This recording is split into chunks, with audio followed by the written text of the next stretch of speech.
the fuck out of New York. Like, fucking with a nigga. I remember when I asked you like, shit, I'm going over and walk away. Like, yeah, we over there. See, this young man, his strength is that he's 100% with himself.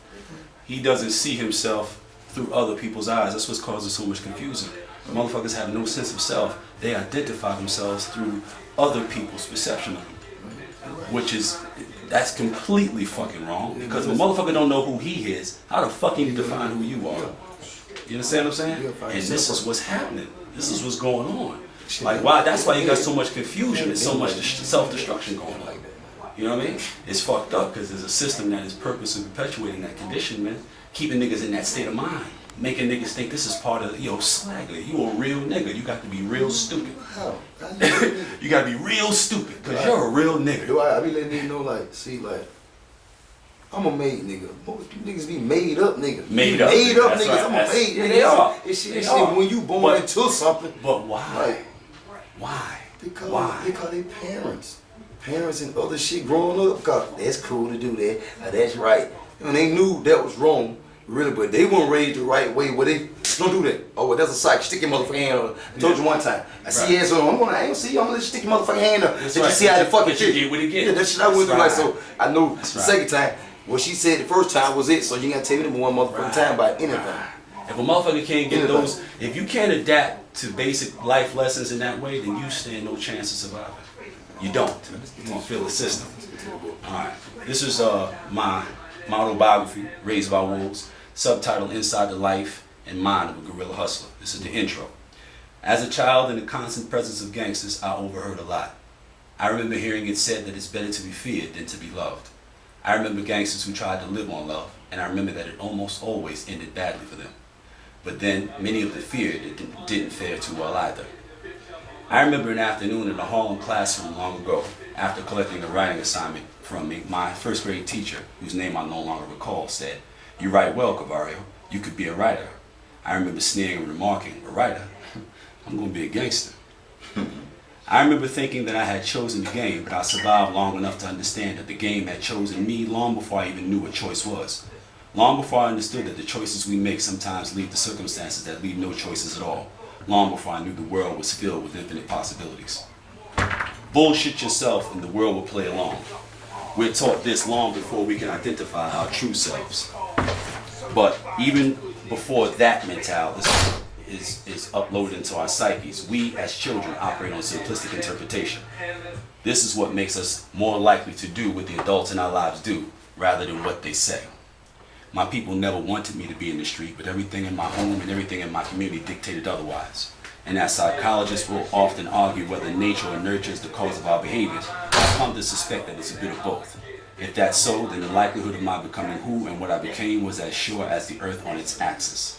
Although I ended up bringing something uniquely my own into existence, as I was nurtured in a setting replete with criminal inclination, I often too felt the influences of my parents' innate makeup heavily affecting my actions. This exposure hardened me and prepped me for what would become my future. Consciously, I knew nothing of the interaction between my genes and my world, but I held all of my elders in the highest regard. Theirs was a criminal dynasty, cold, mean, and unflinching, and they bared no weaknesses, or at least none that were visible to my young eyes. Growing up in the 70s gave me the opportunity to witness the end of an era. It is a time that will never be repeated, a time through which I was afforded the knowledge of the unwritten handbook. The pictures on the pages of our invisible manual bore images of fierce fights and frivolous fancies, and I looked forward to growing up and taking my place in this gritty landscape. Like most children, I thought my home was indicative of all homes. I thought that everyone witnessed hundreds of thousands of dollars being counted by their parents on an almost daily basis. I thought everyone found 100-round spitting 45 caliber Thompson submachine guns in their mother's bedroom closet. Thus, by the age of 9, I truly believed that I was genetically engineered for the life of a gangster. And at this point, I have forgotten more about the game of death than most have had the time or opportunity to learn before their time is up and their opportunities are no more. Who am I? I'm the son of my Harlem-born, gangster-to-a-heart mother, and the genetic product of my Harlem-born killer without a heart father. I'm the result of confusion and anger, and the byproduct of deceit and greed. I'm 100% guerrilla hustler. That's deep. That's just the first 2 pages. Get your shit together. You see that? Chill. Tears of mine. Get your shit together. That's real shit. Yeah. Take together, Sosa. I am 100% guerrilla hustler. Yerd. Read the intro for him. Give him something. Definitely. You know, the thing about when we write books now, there's this shit called urban lit. And whenever a young black male says, I got a book, the first thing people think is, oh, urban lit. So they even think it's poorly written, poorly edited. There's no way you can tell the characters' voices from the narrator's voice because they have the same diction, the same vocabulary, the same speak. And it's going to be a bunch of niggas getting killed, niggas betraying niggas, hoes fucking around and screwing niggas, a lot of hyperbolic, nigga life, too much jewelry, too much champagne, too much cars, addictive behavior. Because most of these niggas think that they were raised by hustlers and they were really raised by addicts. Definitely. You understand what I'm saying? Mm-hmm. From an addict, you learn addictive behavior. From a hustler, you learn a game. Definitely. All right? So understand that just because you happen to be an accident in geography doesn't make you a street nigga. That's something you have to be given. It's oratory game passed from the mouth of a player to the mouth of the next to the ear of the next generation. You know what I mean? But it ain't you was in the block and you lived on the block and you used to watch out the window. It ain't what you thought it was. It ain't what you thought it was sitting on the step. It ain't what you thought it was going and coming back and forth from school and church. It ain't what it just looked like. What you saw was the aesthetics, the outward. That's hustle, making you think it looks easy, making you think that it's nice and it's sweet. That's part of the hustle. You dig what I'm saying? Like a player made up this whole idea of the shortcut. We made that up to slick a suck out of this bag. Psst, come over here, shortcut. You hear that though? Got you. That nigga Jules, that's what that's called. You understand? Real talk, man. Raised by wolves, man. Get it. I did it for y'all. Believe me. I went against almost everything that I was raised on to put this book together. And it wasn't until I put the book together that I got the support of my remaining family members, man.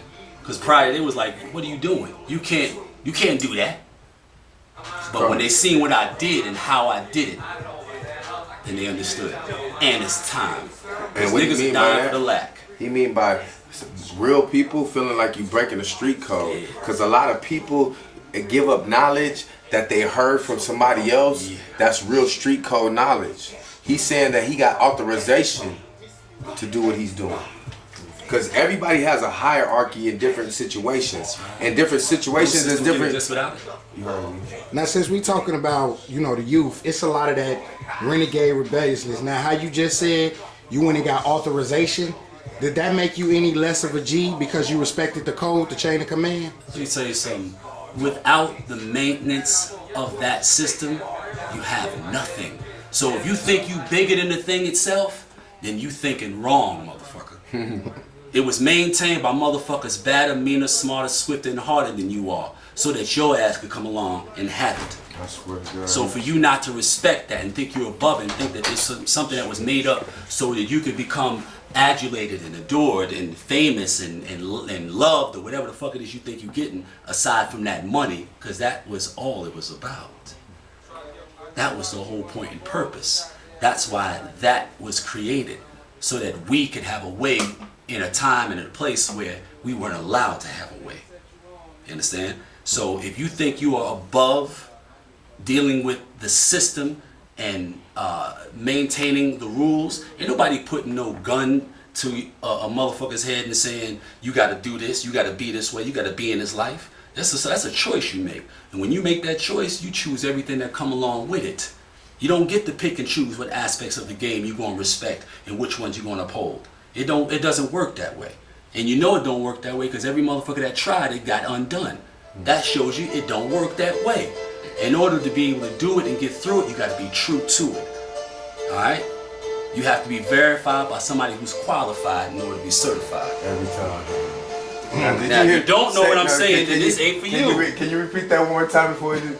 You have to be verified by someone who is qualified in order to be certified, nigga. You can't self-appoint. I swear to now, if that's not qualifications, I'm done. I don't even want to hear that. That nigga's business. That's called giving you the business. He just got jewels on you that would cost you millions of dollars. That you can make money off that. Right. He just told you if you listen to it and imprint it in your head, you could be something. And where they seeing this at right now? Where they logged on seeing this at? SamHoody.com. SamHoody.com. On my big homie. East side to the west side, baby. That's what's happening. East side. Big Fred. What's up? What's up? That's the big homies right there, man. That's what it is, man. Appreciate it. God, appreciate it being appreciated.